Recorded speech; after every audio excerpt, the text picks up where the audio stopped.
우리에게 주 예수 그리스도의 이름을 주시고 그 이름의 영광을 우리로 하여금 친히 누리게 하시는 우리 아버지 하나님, 그 은혜와 전혀 어울리지 않는 우리를 오직 긍휼히 여겨주신 그 크신 사랑으로 변함없이 품어주시고 함께하여 주심을 감사드립니다.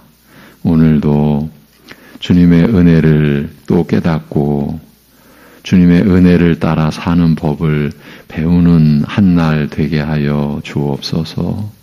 주께로 더 가까이 나아가는 기쁨이 무엇인지, 세상을 이기는 믿음의 능력이 무엇인지를 또 체험하며 살아갈 수 있게 하여 주옵시고, 그러기에 이 아침에도 말씀의 진리와 은혜가 우리에게 임하는 그런 역사를 허락하여 주시옵소서. 예수님의 이름으로 기도합니다. 아멘. 고린도전서 1장 30절에서 31절 보시겠습니다. 고린도전서 1장 30절에서 31절.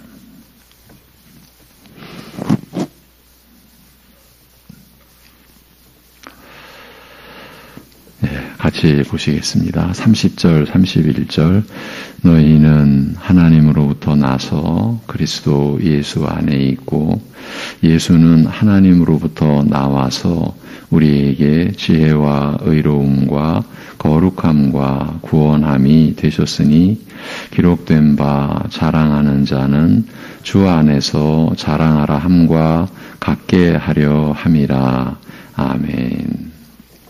우리 믿는 자들이 붙들어야 할 단 하나, 오직 하나, 그래서 나타내고 자랑해야 할 이 하나, 이것이 바로 예수는 하나님으로부터 나와서 우리에게 지혜와 의로움과 거룩함과 구원함이 되셨으니라고 한 이 말씀입니다. 이 말씀이 사도 바울이 앞에서 진술한 그리스도께서 나를 보내심은 오직 복음을 전하게 하려 하심이라고 한 그 복음입니다. 그러니까 이것이 그리스도의 십자가의 말씀이요, 십자가에 못 박힌 그리스도께서 우리 안에 이루신, 행하신 그 일인 것입니다. 다시 말씀드리지만 예수님이 우리를 구원하시는 하나님으로부터 오는 지혜가 되셨는데 곧 의와 거룩함과 속량함이 되셨다는 이것이야말로 복음 곧 그리스도의 십자가의 말씀인 것입니다. 이 앞에서 사도 바울이 우리는 십자가에 못 박힌 그리스도를 전하는데 그 전하는 것이 전도에 미련한 것이라고 했지요. 결코 지혜로운 것이 아니에요. 전도에 미련한 것, 곧 십자가에 못 박힌 그리스도를 전하는데 이 십자가의 말씀이 유대인에게는 거리끼는 것이요, 이방인에게는 미련한 것이지만 오직 부르심을 받은 자들에게는 유대인이나 이방인이나 그리스도는 하나님의 능력이요 하나님의 지혜니라고 이 앞에서 사도 바울이 진술했는데, 어떤 의미에서 어떤 내용에서 그리스도께서 우리를 구원하시는 하나님의 능력이요 하나님의 지혜가 되느냐 하면 예수님이 우리 믿는 자들에게 의와 거룩함과 속량함이 되셨다는 내용과 그 의미로 하나님의 능력이요 하나님의 지혜가 되신다는 말입니다. 그러면 그리스도 예수 안에 있는 우리에게 예수님이 우리를 구원하시는 하나님의 지혜와 능력이 되셨는데 곧 우리에게 의와 거룩과 속량이 되셨다고 하는 이 말씀을 우리가 어떻게 이해하고 어떻게 받아들일 수 있다라고 했습니까? 어제 말씀 후반부에서 우리가 나눈 내용입니다. 그것은 바로 죄인된 우리로 하여금 곧 영원히 하나님 앞에 나올 수 없게 되었었던 우리로 하여금 다시 하나님 앞에 나올 수 있도록, 그러니까 하나님과의 온전한 관계가 회복되도록 하시기 위하여 우리에게 요구되는 것, 우리에게 필요한 것, 그 모든 것이 이루어졌다는 그 뜻이라고 했습니다. 하나님과 원수되었던 우리로 하여금 다시 하나님과 화평한 관계가 되도록 하시기 위하여 하나님께서 죄인된 우리에게 요구하시는 모든 것을 우리를 대속하신 예수님께서 다 이루셨다 하는 그 뜻이라고 했습니다. 하나님과의 영원한 관계의 회복을 위해서 죄인이요 전적으로 타락하고만 우리 인간들로서는 할 수 있는 일이 아무것도 없었습니다. 사실은 이 한 가지 아무것도 없었다라는 것을 우리가 깨닫는 것도 인정하는 것도 우리로서는 될 수 없는 일이라는 것, 우리의 현실이 보여줍니다. 교회 안에서도 그 견해조차도 하나가 안 되니까요. 뭐 초대교회 때나 중세 넘어서서 현대에 이르는 모든 시대의 교회 안에서 다툼, 논쟁이 일어났던 내용 중에 하나, 가장 근본적인 내용 중에 하나, 인간의 전적 타락을 받아들이느냐, 받아들이지 않느냐, 지금도 여전히. 참 그렇게 보면은 사람들이 대단하죠. 하나님의 말씀 가지고도 자기들이 옳다고 그렇게 여길 수 있는 우리 사람들이니까요. 그래서 이렇게도 또 우리가 정의를 내릴 수 있다고 했습니다. 예수는 우리에게 하나님으로부터 오는 지혜가 되셨는데 곧 의와 거룩함과 구원이 되셨다는 것은 죄인인 우리에게 율법이 요구하는 모든 것을 우리를 대신하여 예수님께서 다 이루어 주셨다는 뜻이라고 그렇게 우리가 어제 또 살펴보았습니다. 본래는 율법 앞에서 죄인인 우리는 정죄받는 것 외에 달리 길이 없었습니다. 그 정죄의 결과는 우리가 아는 대로 사망입니다. 그것도 심판받아 영원히 감당해야 할 사망의 형벌인 것입니다. 그런데 사도 바울이 로마서 8장에 기록해 놓은 그러므로 이제 그리스도 예수 안에 있는 자에게는 결코 정죄함이 없나니 이는 그리스도 예수 안에 있는 생명의 성령의 법이 죄와 사망의 법에서 너를 해방하였음이라고 한 말씀이 우리 믿는 자들 안에서 이루어진 것입니다. 어떻게 그리스도를 믿는 우리에게 이런 일이 일어날 수 있었습니까? 그에 대한 사도의 대답이 오늘 본문에 예수는 우리에게 하나님으로부터 오는 지혜가 되셨는데 곧 의와 거룩함과 구원함이 되셨다는 말씀입니다. 십자가에 못 박히신 그리스도께서 우리를 위해 성취하신 일이 바로 이것입니다. 그러니 우리로서는 이것만을 자랑해야 하는 것 아니겠습니까? 이제 여기까지가 어제 나눈 내용입니다. 그런데 어제 로마서 8장의 말씀을 이제 제가 들려드리면서 바울 사도니까 그렇지 이렇게 가면 안 된다라는 점을 지나가듯이 제가 언급해 드렸었죠. 하나님의 말씀을 대하는 이런 모습도 우리 안에 있습니다. 우리가 스스로 하기도 하고 듣기도 하고 그건 사도니까 그렇게 할 수 있지. 그래서 오늘은 바울 사도가 어떤 맥락에서 8장에 그 말씀을 기록해 놓았는지를 어떤 맥락에서 그 말씀이 나왔는지를 좀 살펴보도록 하겠습니다. 그러니까 그것은 사도니까 그럴 수 있다는 식으로 말씀을 대해서는 안 되는 실제의 근거를 말씀을 통해서 그 본문의 맥락을 통해서 직접 확인해 보자라는 것입니다. 고린도전서 앞에 로마서 7장입니다. 조금만 앞으로 가시면 됩니다. 로마서 7장. 21절부터 보도록 하겠습니다. 로마서 7장 21절부터 25절까지입니다. 오늘은 이 부분을 설명한다기보다는 본문을 그대로 함께 보는 것으로 진행을 해 가겠습니다. 로마서 7장 21절부터 25절 그리고 8절도 좀 볼 것이니까 찾아놓으시고 그대로 두시면 되겠습니다. 21절부터 25절까지 시작. 그러므로 내가 한 법을 깨달았노니 곧 선을 행하기 원하는 나에게 악이 함께 있는 것이로다. 내 속 사람으로는 하나님의 법을 즐거워하되 내 지체 속에서 한 다른 법이 내 마음의 법과 싸워 내 지체 속에 있는 죄의 법으로 나를 사로잡는 것을 보는도다. 오호라 나는 공고한 사람이로다. 이 사망의 몸에서 누가 나를 건져내랴. 우리 주 예수 그리스도로 말미암아 하나님께 감사하리로다. 그런즉 내 자신이 마음으로는 하나님의 법을 육신으로는 죄의 법을 섬기노라. 아멘.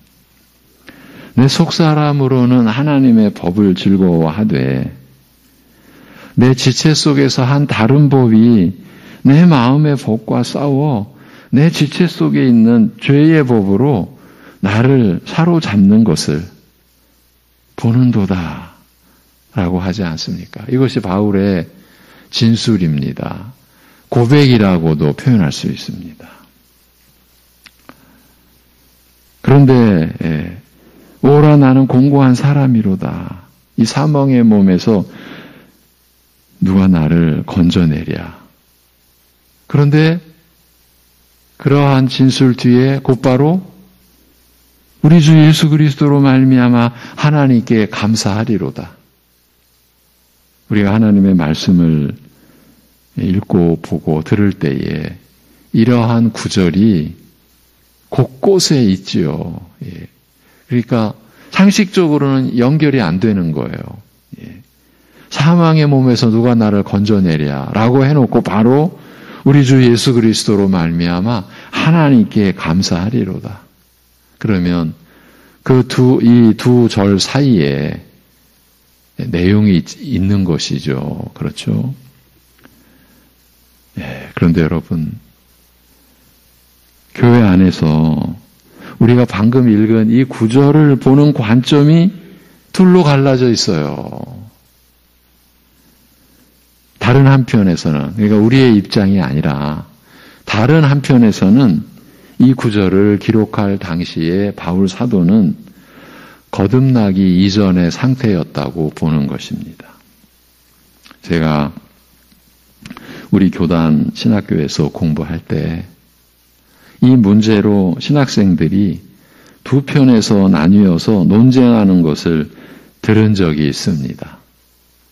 이제 수원에서 서울로 이제 신학교가 수원에 있고 집은 서울에 있어서 교회도 서울에 있었고 올라오는데 어느 날은 이제 그 당시에도 지금처럼 많지는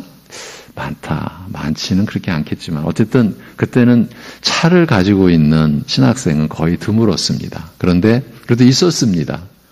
그날은 차를 타게 되었습니다. 그러니까 얻어 탄 거죠. 같이 타자고 해서. 그래서 그 승용차 안에 이제 운전하는 우리 동기하고 네 분이 탄 거죠. 5사람이 탔는데 거기서 서울 올라가는 내내 논쟁이 일어났어요. 그런데 바로 이 구절에 대한 논쟁입니다.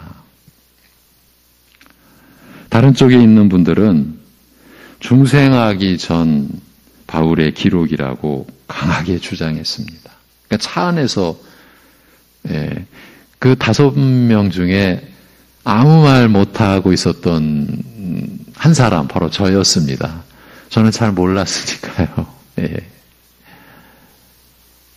그래서 그런 면에서 참 무지해서 가만히 저는 듣고만 있었는데 이분들은 거듭난 뒤로는 이럴 수 없다고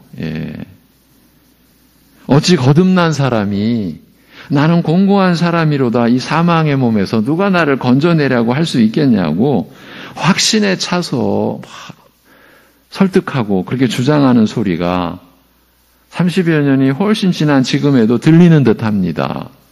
그만큼 충격적인 장면이었기 때문인 듯합니다. 그래서 이런 주장을 하는 이들 중에는 아예 로마서 7장은 누가 뒤에 끼워 넣듯이 새롭게 집어넣은 내용이라고 역설하기도 합니다. 좀 지나치게 심하게 나아가면 이건 바울의 얘기가 아니라 누가 중간에 끼워 놓은 거야. 이렇게까지 그것도 제가 직접 들었고요. 물론 그 자리는 아니었지만 다른 자리에서. 그런데 그 주장을 하는 그 어떤 지도자가 그 당시에는 꽤 유명했던 그 지도자가 하는 어떤 그 개인 그 세미나에 많은 분들이 참여하는 그런 한 지도자 중에 한 분도 이건 누가 끼워 놓은 거지. 바울이 그럴 리가 없지. 너무 단순하게 그러나 너무 확정적으로 그렇게 언급하는 것을 제가 듣기도 했습니다. 그러면 우리는 어떻게 보는 것일까요? 일반적으로는 이 구절을 어떻게 볼까요? 로마서 7장은 누가 뒤에 끼워 넣은 그런 내용이 아닙니다. 성경을 그렇게 간주하는 자체가 너무 위험한 것입니다. 그리고 중생하기 전 바울의 고백일 뿐이라고 하는 것도 옳지 않습니다. 거듭나게 하시는 은혜를 입지 않고서는 내가 한 법을 깨달았노니 이런 자체도 불가능한 겁니다. 그 선을 행하기 원하는 나에게 악이 함께 있는 것이로다. 내 속사람으로는 하나님의 법을 즐거워하되 내 지체 속에서 한 다른 법이 내 마음의 법과 싸워 내 지체 속에 있는 죄의 법으로 나를 사로잡는 것을 보는도다라는 진술을 하나님의 은혜를 입지 않고서는 이조차도 결코 할 수 없습니다. 저는 그때 아무 말 못하고 무지하고 무식해서 아무 말 못하고 있었지만 저는 그렇게 여기지 않았습니다. 그때 거듭나기 전이라고? 그러면 거듭난 뒤에는 이런 고뇌가 없다고? 이런 심적인 죄로 인한 갈등이 없다고? 오히려 저는 무지했지만은 그렇지는 않은데 이렇게 생각하면서 그때가 제가 이제 1학년 때였거든요. 네, 대학원 1학년. 저는 일반 대학교 출신이고 거기다가 잘못된 데까지 갔다 왔기 때문에 더 말을 못했어요. 제가 너무 헷갈리고 있는 상황이니까. 그냥 조심스럽게 듣기만 하면서도 저게 끼워 넣은 것이라고 하는 것 아니면은 바울 사도가 거듭나기 전에 한 말이라고 하는 것도 저건 아닌 것 같은데 나중에 보니까 아닌 것이 옳다라는 것을 확인할 수 있었죠. 이 고백은 바울이 거듭난 신자요 성도로서 진실되게 하고 있는 신앙 고백인 것입니다. 그래서 이어지는 구절이 로마서 8장인 겁니다. 1절부터 4절까지 로마서 8장 1절부터 4절까지를 보시겠습니다. 네, 다 같이 그러므로 이제 그리스도 예수 안에 있는 자에게는 결코 정죄함이 없나니 이는 그리스도 예수 안에 있는 생명의 성령의 법이 죄와 사망의 법에서 너를 해방하였음이라. 율법이 육신으로 말미암아 연약하여 할 수 없는 그것을 하나님은 하시나니 곧 죄로 말미암아 자기 아들을 죄 있는 육신의 모양으로 보내어 육신의 죄를 정하사 육신을 따르지 않고 그 영을 따라 행하는 우리에게 율법의 요구가 이루어지게 하려 하심이니라. 아멘. 예. 이제 여기서 율법의 요구가 이루어지게 하심이니라는 이 구절이 나오는 겁니다. 오늘은 8장 4절에 이 한 소절만 주목해서 보겠습니다. 이제 제가 로마서 6장부터 보기 시작한 것은 이제 8장까지는 대략적으로라도 보려고 한 시도였거든요. 이제 그때 가서 세부적인 내용은 보기로 하고 오늘은 우리에게 율법의 요구가 이루어지게 하심이니라고 한 이 소절만 주목해서 보겠습니다. 여기서 이 말씀이 나오는 거예요. 그러면 어떻게 우리에게 율법의 요구가 이루어지는 일이 일어나겠습니까? 바로 이 점에 대하여 바울 사도가 밝혀놓은 것이 다름 아닌 십자가에 못 박히신 그리스도께서 우리에게 우리를 구원하시는 하나님으로부터 오는 지혜가 되셨는데 곧 의와 거룩함과 구원이 되셨다는 이 말씀입니다. 오직 예수님이 우리에게 의와 거룩과 속량이 되셨다는 이 진리의 사실로만이 우리에게 율법의 요구가 이루어지는 은혜의 역사가 일어나게 되는 것입니다. 이것이 우리가 구원받은 그 연유인 것이에요. 이런 일이 우리가 예수님을 믿음으로 구원받습니다라고 하는 이 단순한 진리의 고백 안에 이런 이 세상이 감당 못할 온 인류의 지혜를 다 짜 모아도 이르지 못할 하나님의 지혜로 말미암아 우리가 구원을 받은 거예요. 그리스도께서 우리의 의가 되어 주시고 거룩이 되어 주시고 구원, 그 속량이 되어 주셔서 그 은혜의 역사가 우리에게 일어나게 된 것이에요. 이렇게 율법의 요구가 이루어지게 하심으로 인해서 우리에게 이와 같은 말씀이 주어진 것입니다. 로마서 8장 31절부터 34절까지만 또 보시겠습니다. 율법의 요구가 그리스도 안에서 이루어졌기 때문에 이 말씀이 우리에게 주어진 것이에요. 31절부터 34절 보십니다. 시작. 그런즉 이 일에 대하여 우리가 무슨 말 하리요? 만일 하나님이 우리를 위하시면 누가 우리를 대적하리요? 자기 아들을 아끼지 아니하시고 우리 모든 사람을 위하여 내주신 이가 어찌 그 아들과 함께 모든 것을 우리에게 주시지 아니하겠느냐? 누가 능히 하나님께서 택하신 자들을 고발하리요? 의롭다 하신 이는 하나님이시니 누가 정죄하리요? 죽으실 뿐 아니라 다시 살아나신 이는 그리스도 예수시니 그는 하나님 우편에 계신 자요 우리를 위하여 간구하시는 자신이라. 아멘. 누가 우리를 정죄하리요? 누가 능히 하나님께서 택하신 자들을 고발하리요? 만일 하나님이 우리를 위하시면 누가 우리를 대적하리요? 이 구절을 여러분과 함께 보고자 한 것이에요. 누가 정죄하리요? 의롭다 하시는 이는 하나님이시니 죄인일 수밖에 없는 우리에게 어떤 은혜가 주어졌냐면 의롭다 하시는 은혜가 주어진 거예요. 어떻게? 그리스도께서 여러분의 의가 되셨기 때문에.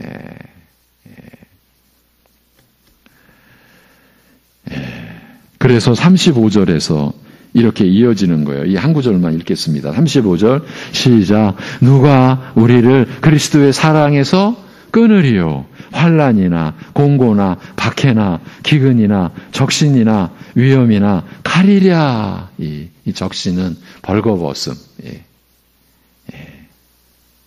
그러니까 벌거벗음이라고 하는 의미 안에는 어떤 그 수치, 내가 드러내고만 어떤 수치, 그런 것도 그리스도의 사랑에서 나를 끊어낼 수 없다. 이 모든 하나님의 사랑이 십자가에 못 박히신 그리스도께서 우리를 구원하시는 하나님으로부터 오는 지혜가 되셔서 곧 우리에게 의와 거룩함과 구원이 되셔서 오직 이 진리와 은혜를 근거와 토대로 해서 우리에게 주어지는 것입니다. 오늘 이제 남은 시간 이와 같은 말씀을 전제로 해서 짧게라도 지금부터는 우리 자신을 좀 돌아보도록 하겠습니다. 우리가 이런 말을 할 때가 있었고 때로는 이런 생각을 할 때가 있었습니다. 아, 내가 이렇게 했으니 복 주셨지. 지금 이 말, 이 생각을 저 혼자만 했다. 저 혼자만 한 것이다라고 볼 수 없죠. 제가 여러분들 통해서 제가 듣기도 했었던 아주 제 앞에서 직접적으로 이렇게 말씀하신 분도 있고 여러분들이 하는 소리를 제가 옆에서 들으면서도 확인했었던 내용. 내가 이렇게 했으니 복 주셨지. 내가 이렇게 했으니 복 받았지. 교회 안에서의 얘기입니다. 교인이라면 누구나 한 번쯤은 이런 말이나 이런 생각을 한 적이 있으리라고 봅니다. 어쩌면 늘 이런 마음으로 신앙생활을 하는 분들도 있을지 모릅니다. 이제 여러분이 판단해 보시기 바랍니다. 우리가 지금까지 고린도전서 또 이 로마서 말씀을 통해서 나눈 그 말씀 앞에서 한번 판단해 보자라는 겁니다. 과연 이것이 가능한 일입니까? 내가 이렇게 했으니 하나님이 복 주셨지라고 할 수 있겠냐는 말입니다. 오늘 우리는 이제 답을 알고 있습니다. 그런데 현실에서는 우리가 알고 있는 답과는 다른 현상이 일어납니다. 오늘 앞에서 본 내가 한 법을 깨달았노니 로마서 7장에서 곧 선을 행하기 원하는 나에게 악이 함께 있는 것이로다라는 구절, 그 말씀과 같이 그런 일은 불가능하다라는 것을 알면서도 우리 안에서는 그래도 내가 이만큼이라도 했으니 주님께서 복을 주신 거야라는 생각을 고집할 때가 있다는 말입니다. 이제 그런 생각 또 그런 말도 어느 정도는 극복한 줄로 알았는데 어느 시점에 가서 그야말로 부지불식간에 그래 내가 이렇게 했으니까 내가 복 받았지 이런 생각이 불쑥 올라올 수도 있다라는 거죠. 실제가 그렇고요.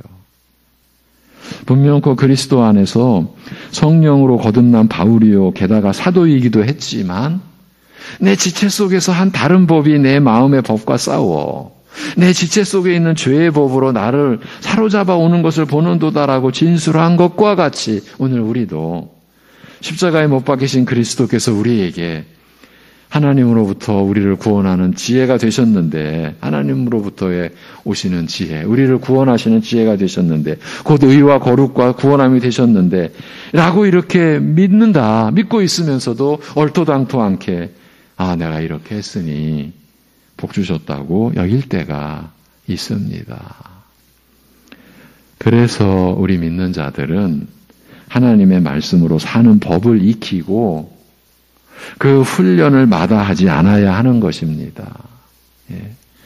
여러분, 우리는 말씀으로 산다라는 이 기본에 더 충실해져 가야 되는 거예요. 내가 이만큼 했으니까 그거는 큰일 나는 소리입니다. 우리의 생애 내내 우리는 그리스도에게 나아가며 그리스도만을 바라보며 나아가는 이 훈련.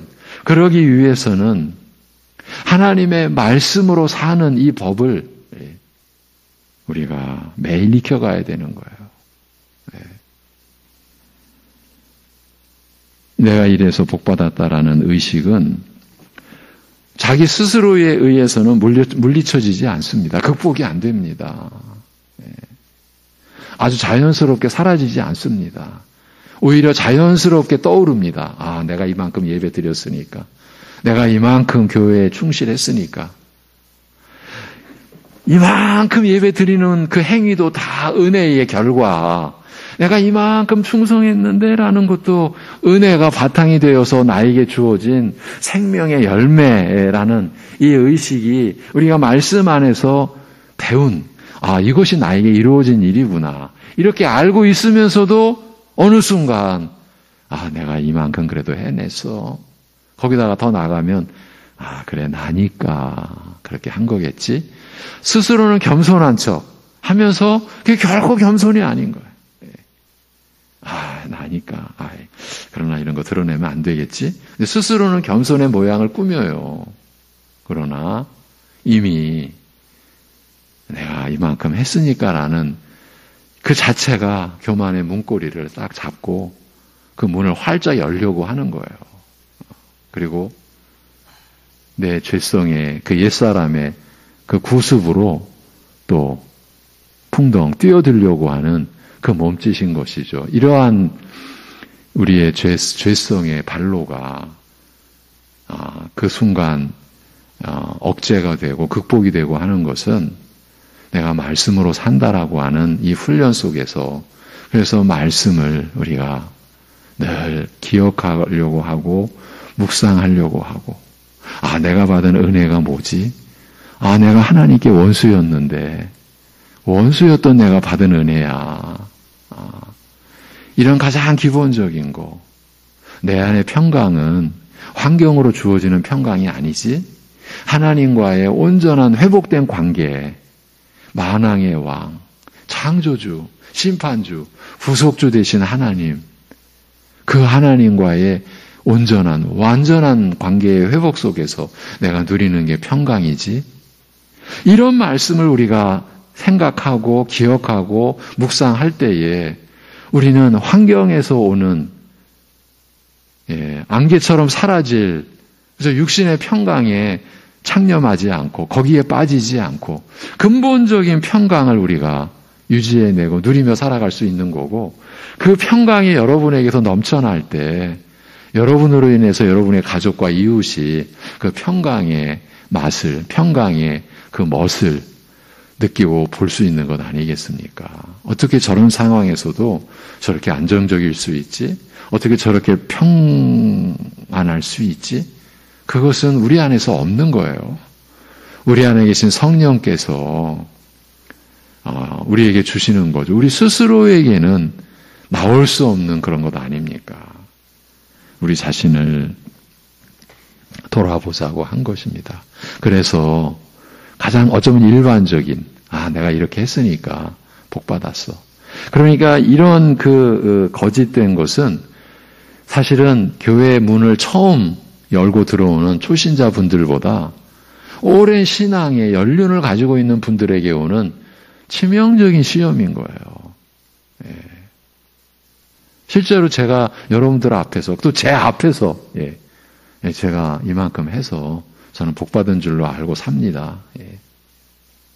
그러한 것을 우리가 그대로 두면 안 되기 때문에 우리 자신을 돌아보자고. 그분만이겠습니까? 제 안에도 그런 요소가 있고요. 결코 없다고 볼 수 없어요. 우리 모두 안에 있는 거예요.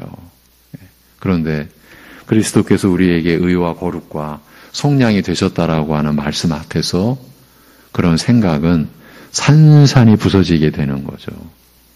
있을 수가 없는 말을 내가 하고 있었구나. 이런 생각을 내가 움켜쥐고 있었구나. 오직 그 말씀만이 우리에게 그런 거짓에서 탈피하고 극복해낼 수 있는 힘이 주어지는 거죠. 그것이 바로 예수 그리스도께서 성령으로 우리에게 믿음으로 살도록 주시는 힘의 원천이고 지혜인 것이죠. 기도하겠습니다.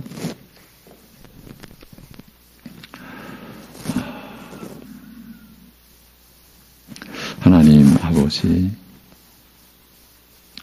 우리의 죄의 본성과 뿌리채 밀착되어 있는 이런 거짓 것들, 이런 거짓 사상이 오직 우리 안에 계신 성령께서 말씀으로 역사하는 은혜로 말미암아 우리에게서 벗겨지고 우리가 그 거짓 것에서 탈피하고 그 거짓 시험, 사단의 괴계에서 우리가 일어설 수 있음을 오늘도 일깨워 주심에 감사합니다. 아버지 하나님, 오늘 우리가 하루를 살아가는 것이 말씀으로 사는 이제 영원한 생명을 지닌 그 생명을 주신 하나님의 말씀으로 사는 것이라는 것을 배우는 하루가 되게 하여 주옵소서. 우리가 어떤 처지 무슨 일을 하든지 하나님의 말씀으로 사는 법을 익힘으로 인하여 오늘 우리 하루가 헛된 하루가 아니라 하나님 앞에서 너무나 감사한 하루고 또 의미 있는 하루가 되게 우리를 붙들어 주시옵소서.